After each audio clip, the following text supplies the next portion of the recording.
Embora o cinema não tenha uma tradição muito forte na adaptação de quadrinhos de terror, algumas boas obras do gênero, como Hellboy e O Corvo, já tinham dado as caras no cinema. Ainda assim, esse sempre foi um território pouco explorado pelos grandes estúdios. E foi tentando expandir um pouco mais esse universo que a Warner Bros., em parceria com a DC Comics, decidiu apostar na adaptação de um personagem até então pouco conhecido pelo grande público. Aqui é Constantine. John Constantine. Otário. Criado pelo escritor Alan Moore e mais tarde aperfeiçoado por Jamie Delano, John Constantine fez sua primeira aparição em Monstro do Pântano em 85 e em 88 ganhou sua própria revista Hellblazer. E em 2005, resgatando uma ideia que circulava desde a década de 90, finalmente chegava aos cinemas a versão cinematográfica de Constantine. Nascido com um dom que nunca desejou, o detetive sobrenatural John Constantine trabalha para manter o equilíbrio entre céu e inferno. E se eu dissesse que Deus e o diabo fizeram uma aposta? Uma aposta pelas almas de toda a humanidade. Deportando os demônios que tentam entrar no plano terrestre. Mas a vida dele se torna ainda mais complicada quando ele cruza o caminho da detetive Angela Dodson, que está investigando o suposto suicídio da própria irmã gêmea, uma morte que pode ter conexão com uma conspiração para que o filho de Lúcifer domine o planeta. Agora, além de lutar contra um câncer que logo irá tomar sua vida, Constantine precisa enfrentar uma ameaça ainda maior, impedir que Mammon estabeleça seu reino na Terra.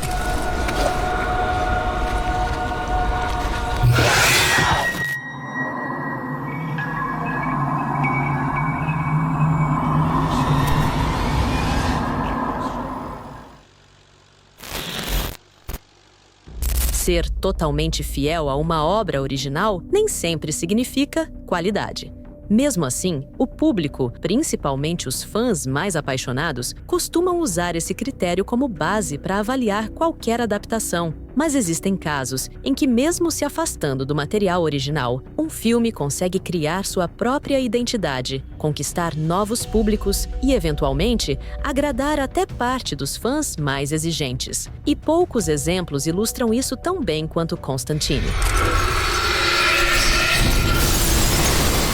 A própria escolha do título Constantine, em vez de Hellblazer, já indicava um certo distanciamento das revistas. O longa é baseado em elementos do arco Hábitos Perigosos, dos quadrinhos de Hellblazer, no qual o protagonista sofre com um câncer de pulmão, consequência da enorme quantidade de cigarros que ele consome. Mas o filme não exige que o espectador tenha um conhecimento prévio da história, e talvez por isso não seja lembrado exatamente como uma adaptação.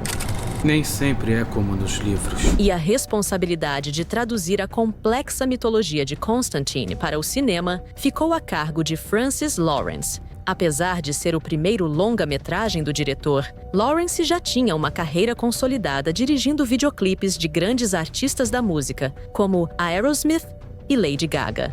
Levou 9 meses para conseguir esse trabalho.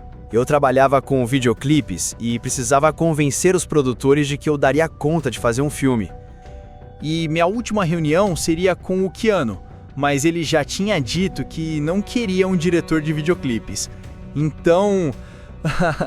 Felizmente, eu passei no teste. Coisas que eu venci, coisas de que a maioria nem ouviu falar, e agora eu vou ser morto por isto. Essa diferença em relação aos quadrinhos também se refletiu na escolha do elenco. Inicialmente, o ator Paul Bettany chegou a ser cotado para dar vida ao protagonista. Afinal, ele era britânico como o personagem original e tinha uma aparência muito mais próxima do personagem das HQs, cuja estética foi supostamente inspirada em Sting, vocalista da banda The Police. Mas na época, Keanu Reeves estava em alta após o sucesso da trilogia Matrix e acabou sendo a escolha da Warner Bros. Para tentar alavancar a bilheteria do filme. Voltem imediatamente, ou vou deportá-los. Todos vocês. Sabe o que eu adoro no Constantine? Adoro a raiva dele. Adoro o humor dele. Ele não é o cara mais simpático do mundo. Mas ele tem um senso de moral. Ele tá tentando corrigir algumas coisas, mas às vezes ele não faz isso da forma mais gentil. Para compor o universo do filme, 3 outros papéis foram fundamentais para a trama. Não acredito no diabo. Deveria. Ele acredita em você. Rachel Weisz interpreta o papel duplo das irmãs gêmeas Angela e Isabel Dodson. Sua personagem assume a função narrativa de guiar o espectador por esse universo de conflito entre anjos e demônios. Ela trouxe uma interpretação muito emocional para as 2 personagens. Deve ter sido bem interessante para ela interpretar 2 irmãs gêmeas. É um filme sobre eventos sobrenaturais. Angela, uma das personagens que eu interpreto, passa por uma enorme transformação, que vai de uma pessoa cínica e totalmente descrente para alguém que passa a ter fé. E ela ainda descobre que tem dons inesperados. É uma personagem bem interessante de se interpretar. Está ferrado. Tilda Swinton foi a escolhida para viver o anjo Gabriel, com uma caracterização andrógena que se afastava deliberadamente das representações mais tradicionais de figuras celestiais. É muito difícil para o Gabriel ver como o ser humano sempre recebe carta branca. O caminho da salvação começa esta noite. Tudo que o homem precisa fazer é pedir perdão e pronto. E isso é meio irritante e doloroso para o Gabriel, porque ele ama a Deus e acha que isso não é justo. Se o bondoso Deus os ama tanto assim, eu vou torná-los dignos desse amor. A Tilda Swinton era a minha primeira escolha para interpretar o Gabriel, desde que comecei a pensar no elenco do filme. Mas nunca achei que ela fosse aceitar. Jamais. Like that. No. Forward. Yes, that's it. 3, 2, 1, action! I think it's really important that I keep having these classical shapes, like these sort of statues, so that it's not too domestic. Ainda me divirto quando vejo a cena dos 2 juntos, porque foi muito legal filmar. Eles estavam muito empolgados. Eu o derrotarei. Em honra a ele. Você é o tipo de alma que eu viria buscar pessoalmente. E Peter Stormare, apesar do pouco tempo em tela, entrega uma performance ameaçadora e carismática em sua releitura de Lúcifer. Eu sempre quis interpretar o diabo, porque é um ótimo papel. Eu não queria usar um monte de maquiagem e próteses. Queria usar o meu próprio rosto para que o público usasse a imaginação. É difícil saber exatamente como é a aparência do diabo. Ele é sinistro porque está sempre diferente.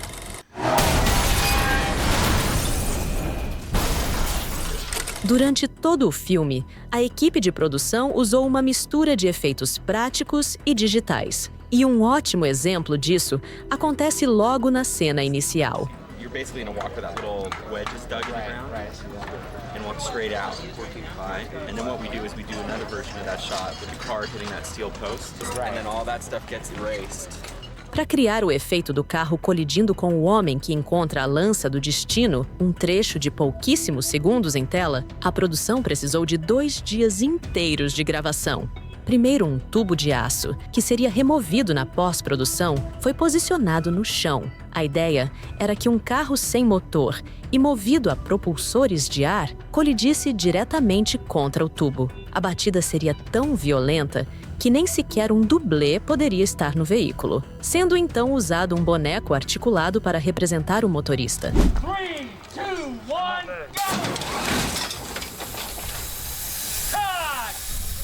Mas o diretor ainda não estava satisfeito com o impacto visual. Ele queria que a traseira do carro se levantasse após a batida. Para conseguir esse efeito, um sistema hidráulico foi posicionado embaixo do veículo, compondo a segunda parte da sequência.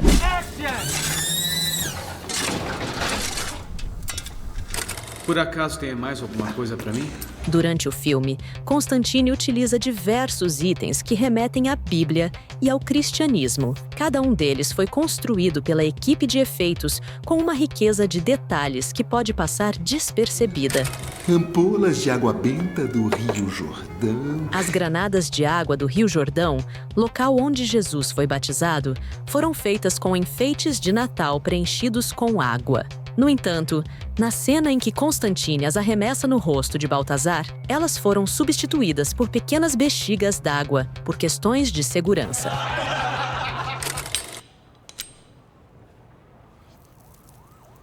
O icônico isqueiro de Constantine foi construído em escala ligeiramente aumentada para ter mais destaque em cena. Ele é decorado com a medalha de São Bento, um amuleto de proteção. As iniciais gravadas vêm do latim Vade retro Satana, nunquam suade mihi vana, que significa retira-te, Satanás, nunca me aconselhes coisas vãs. Jesus não morreu por ter sido pregado à cruz, foi morto pela lança de um soldado. A lança do destino.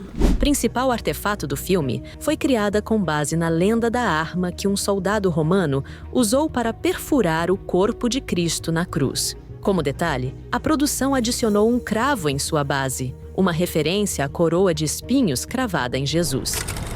Coríntios tem 21 capítulos na Bíblia do Inferno. Há Bíblias no inferno? A Bíblia do Inferno contém em suas páginas todo o roteiro do filme traduzido para o latim e decorada com ilustrações criadas exclusivamente para essa produção. Já a imponente arma sagrada foi criada a partir da junção de 8 relíquias sagradas, todas construídas de forma prática pela equipe de cenografia.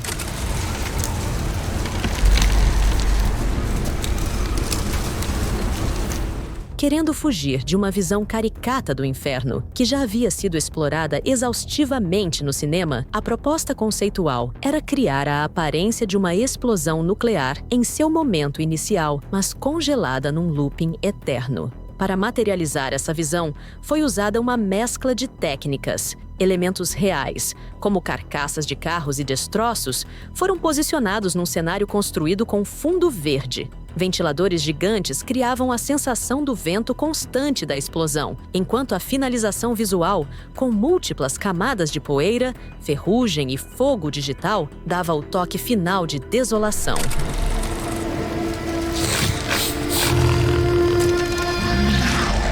Os demônios, sem a parte superior da cabeça, foram inspirados por imagens de autópsias e livros de medicina, buscando uma estética visceral e perturbadora.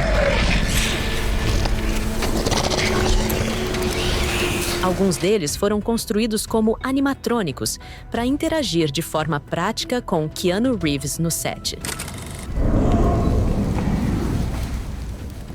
O design dos anjos também seguiu uma filosofia de fugir do óbvio. O diretor não queria asas brancas que parecessem saídas de desenhos animados, mas sim algo mais orgânico e imponente, como asas de aves de rapina. A inspiração veio de pinturas da Renascença, resultando em asas que seriam claras por dentro e escuras por fora. A intenção inicial era usar asas mecânicas gigantes que chegaram a ser construídas para testes. No entanto, a equipe rapidamente percebeu que elas seriam um problema. Além de muito pesadas para a atriz Tilda Swinton, elas ocupariam um espaço enorme nos cenários, restringindo os movimentos de câmera. A solução foi abandonar a abordagem prática e criar as asas de forma inteiramente digital na pós-produção. Não devia se meter em assuntos alheios, exorcista!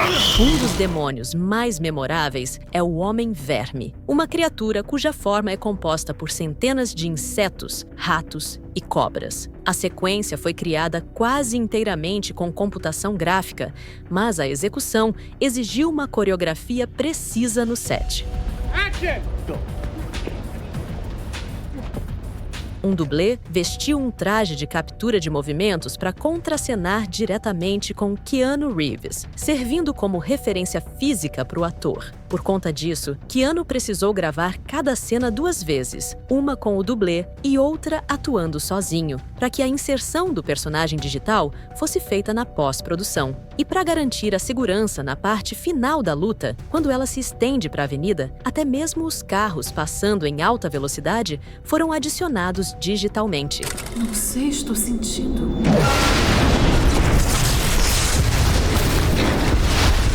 Muitas cenas de ação contaram com o envolvimento direto do elenco, como na sequência em que a personagem de Rachel Weisz é violentamente abduzida através das paredes. A construção dessa cena é um bom exemplo do uso de vários efeitos combinados para compor a mesma sequência.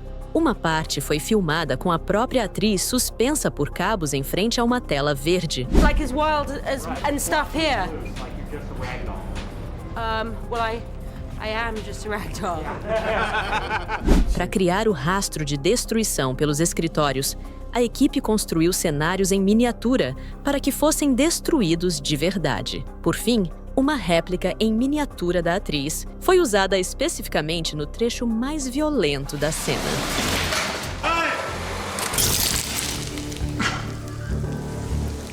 Assim é bem melhor.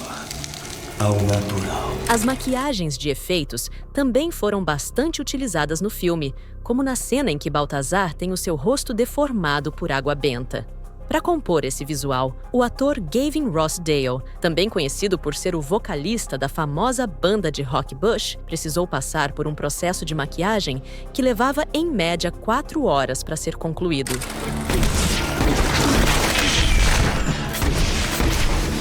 O momento em que Constantine enfrenta uma legião de criaturas sob uma chuva de água benta foi uma das maiores sequências de ação do filme.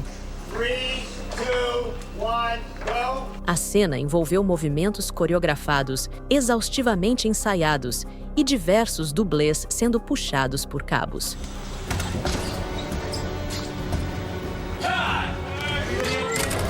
Para a luz! Contando com um orçamento de 100 milhões de dólares, Constantine arrecadou aproximadamente 230 milhões mundialmente. Retorno financeiro que não foi considerado um grande sucesso, mas relativamente satisfatório. A recepção dos críticos foi mista, com muitas avaliações medianas, enquanto a reação do público geral foi mais positiva. Entre os leitores dos quadrinhos, as principais críticas se concentraram nas diferenças em relação ao material original, causando uma impressão geral de que Constantine é um bom filme, mas uma adaptação ruim dos quadrinhos de Hellblazer. Controvérsias à parte, o filme aumentou a popularidade do personagem John Constantine fora do nicho dos quadrinhos. Isso contribuiu para um interesse maior em suas HQs e o desenvolvimento de outros produtos, como jogos e uma série de TV. E os rumores de uma continuação, contando com o retorno de Keanu Reeves e do diretor Francis Lawrence, seguem vivos.